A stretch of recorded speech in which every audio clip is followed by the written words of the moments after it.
Hello students, this is the lecture series of subject Object-Oriented Programming. This video covers the topic Data Types in C++ and Declaration of a Variable. Myself, A. Nilima, Assistant Professor, Department of CSE, SRKR Engineering College, Bhimavaram. The objective of this lecture are to understand the concept of data types, to illustrate each data type, and to learn how to declare a variable. Data types. Data types are used to tell the variables the type of data it can store. So whenever a variable is defined in C++, the compiler allocates some memory for that variable based on the data type with which it is declared. Every data type requires a different amount of memory. So we have three different types of data types in C++. First one is primary data type, and second one is derived data type, and third one is user-defined data type. In primary data type, we have integer, character, boolean, floating point, double floating point, void character.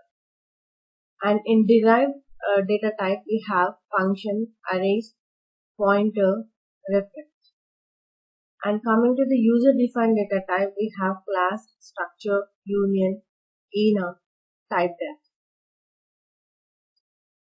Let's see first what is primitive data type. Primitive data types. These data types are built-in or predefined data types and can be used directly by the user to declare variables. So these are the available primitive data types in C++. Okay, our first one is an integer. So keyword used for integer data type is int. And integers typically requires 4 bytes of memory space. And coming to the character data type is used for storing characters. Okay, the keyword used for character is a char. Okay, and it requires 1 byte of memory space. And for boolean data type is used for storing boolean or logical values. A boolean variable can store either true or false, and the keyword used for boolean data type is bool. And floating point. So floating point data type is used for storing single precision floating point values or decimal values. And the keyword used for floating point is float. And double floating point data type is used for storing double precision floating point values or decimal values. So the keyword used for double floating point is double. And coming to the void, so void means without any value. So void data type represents a valueless entity. Void data type is used for those functions which does not return any value. And void character. The void character data type is also a character data type, but this data type has size greater than the normal 8-bit data type. Okay, and it is represented by wchar_t. Okay, so this is primitive data types. These are the primitive data types available in C++. And data type modifiers. Okay. As the name implies, data type modifiers are used with the built-in data types to modify the length of data that a particular data type can hold. Data type modifiers available in C++ are signed, unsigned, short, and long. So we can modify the following data types with the above modifiers. Okay, int, double, char. Okay, can be modified. So these are the different data types and their ranges. Okay. data type char, it occupies the size of 1 byte and it ranges from -128 to 127. For unsigned char, it occupies 1 byte of size and the range is from 0 to 255.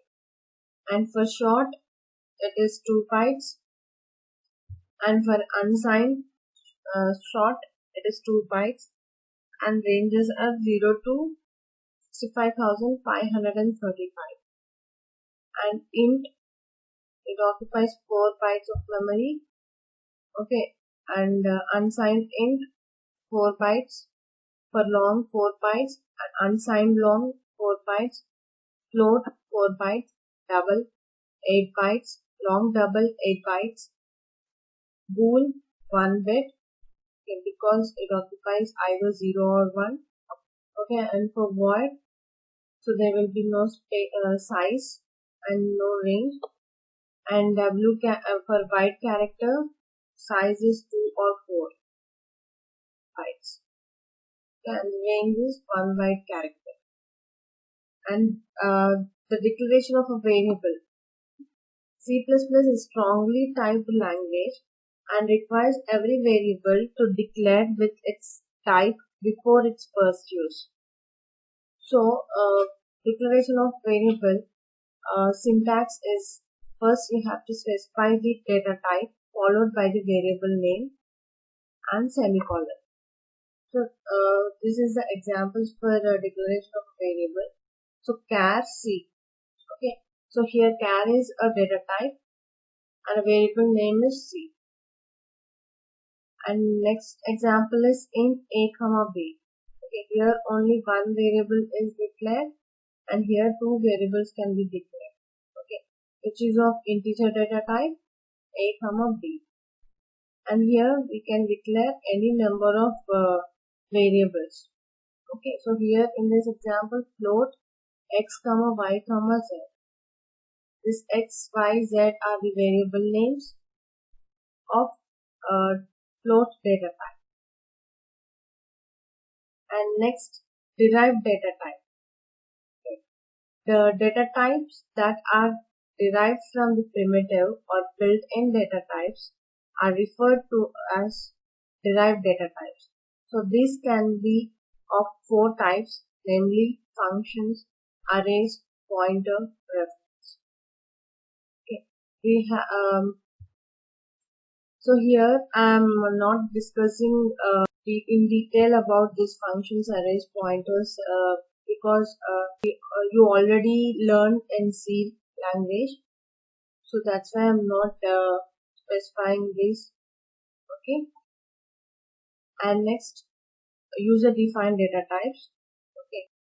These data types are defined by user itself, like defining a class in C++ or a structure. Okay. So C++ provides the following user-defined data types, like class, structure, union, enumeration, typedef. Okay. These are all user-defined data types. Okay, which are defined by the user. So structure, union, enumeration, and typedef, these all we have learned in C. Okay, and the only new one is the class. So we will discuss this user-defined data type, that is class. Okay, in coming videos. Thank you.